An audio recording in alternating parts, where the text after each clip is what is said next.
निश्चित आज्ञा भाव भी गोटे परिवेश देखिए शब्द ही आसुनी कहवाई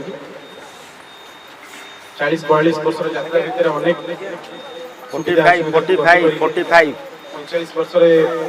यात्रा अनेक सुविधा असुविधा सम्मुखीन करके जो भल पाइबा पाँच से रिजल्ट बर्तमान अनुरोध करने चाहिए श्री जोगेश चंद्र जैन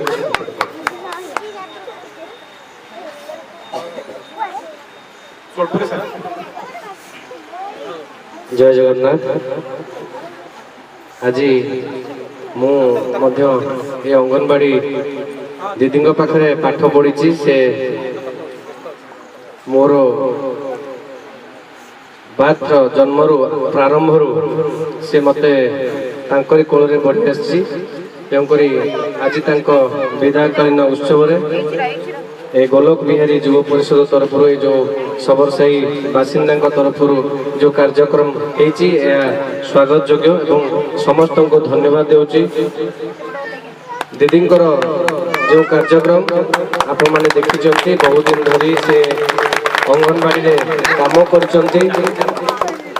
जार